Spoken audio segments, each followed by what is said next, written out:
Olá, meus queridos. O aborto faz parte dos direitos sexuais e reprodutivos da mulher? Pois bem, aqueles que defendem a pauta dos chamados direitos sexuais e reprodutivos, eles estão, na verdade, tentando revestir de civilidade um ato que em si é profundamente desumano.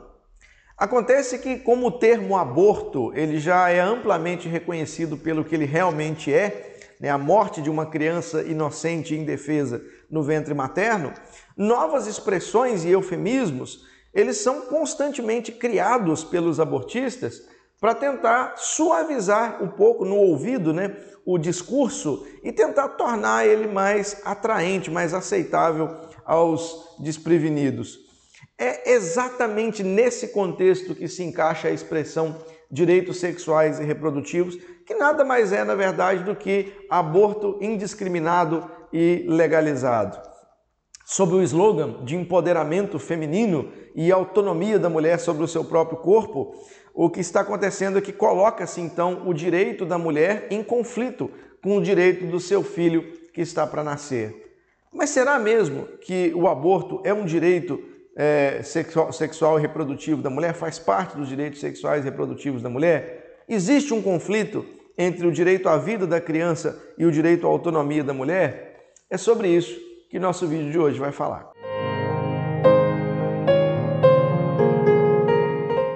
Desde 2005, querido, a ONU ela tem promovido a ideia de que o aborto é um direito, essa ideia de que o aborto é um direito humano das mulheres. Acontece que nada poderia ser mais contraditório do que isso, porque como que eu vou classificar como um direito humano um ato que elimina uma vida humana? O aborto não pode ser considerado um direito. O aborto, na verdade, é a negação do mais básico de todos os direitos, que é o direito à vida, sem o qual nenhum outro direito é possível.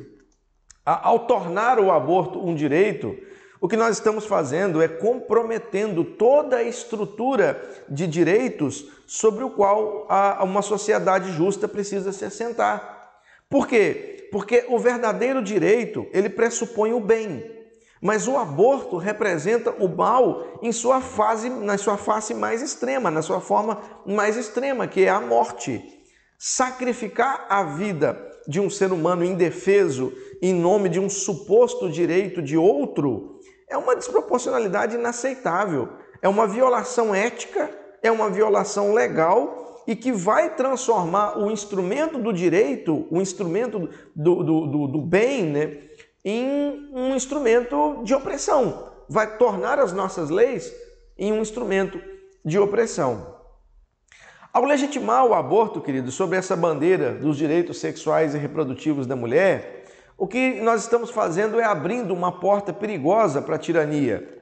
Pois quando um direito, como por exemplo o direito à liberdade sexual da mulher, se impõe sobre um outro direito mais fundamental, como no caso aqui o direito à vida, o que nós estamos fazendo é estabelecendo uma lógica da dominação do mais forte, a mulher adulta e respaldada pelo Estado, subjugando o mais fraco, que é o bebê no ventre, indefeso e sem voz.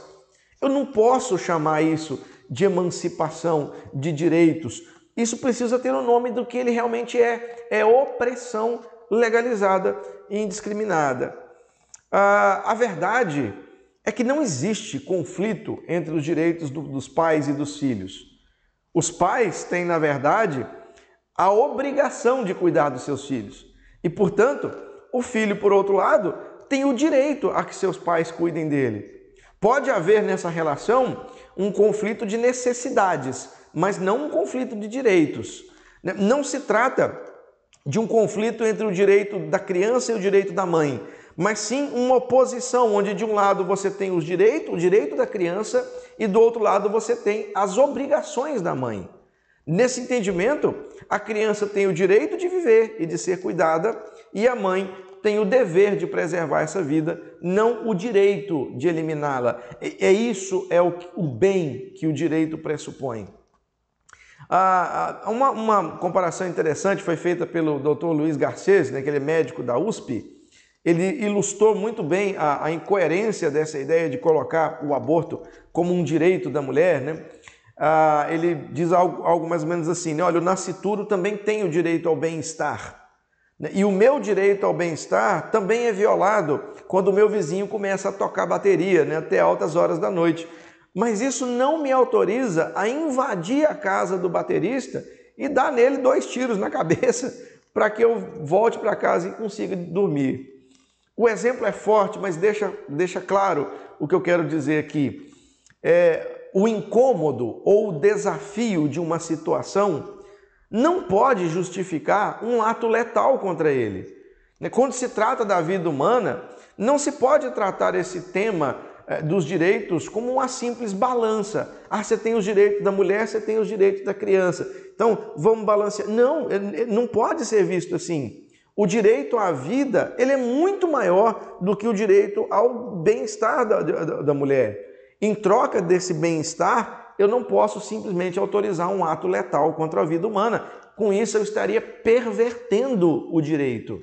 Além disso, há um outro fato interessante e importante, porque o argumento de que o aborto faz parte dos direitos sexuais e reprodutivos das mulheres, ele ignora também uma realidade grave e perturbadora, que é a existência dos chamados abortos forçados. Esses abortos são aqueles que ocorrem não necessariamente sobre ameaça explícita, mas onde a mulher se vê obrigada a abortar devido a pressões sociais, pressões de familiares ou até mesmo pressões institucionais, né?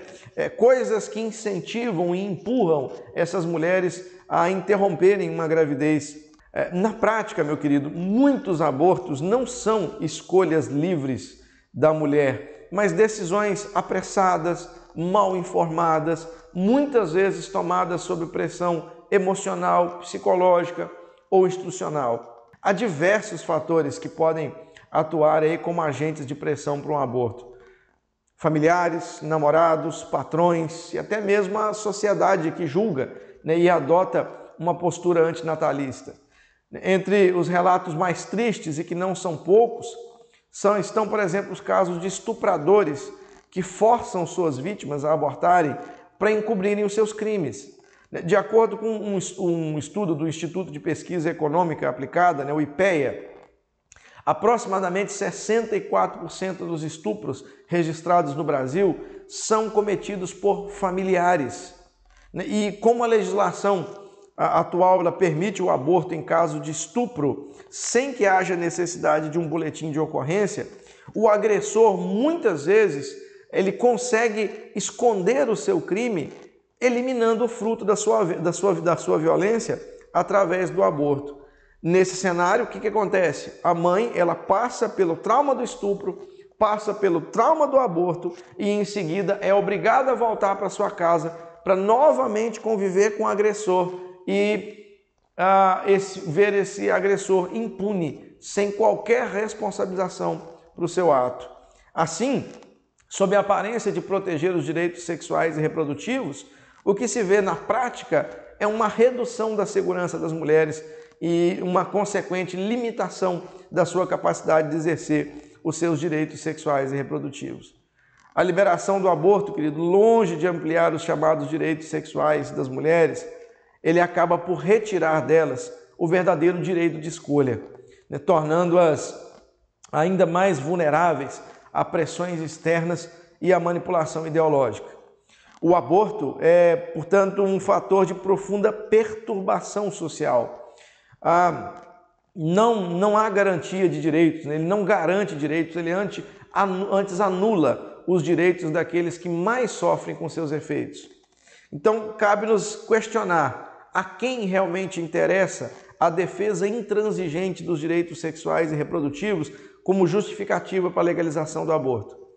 Talvez não as mulheres sejam as beneficiadas, ou talvez não as famílias sejam beneficiadas, mas certamente quem vai ser beneficiado com isso é uma engrenagem político-ideológica que se beneficia da fragilidade social para vender falsas soluções, das quais apenas certos grupos vão tirar proveitos. Não se deixe enganar.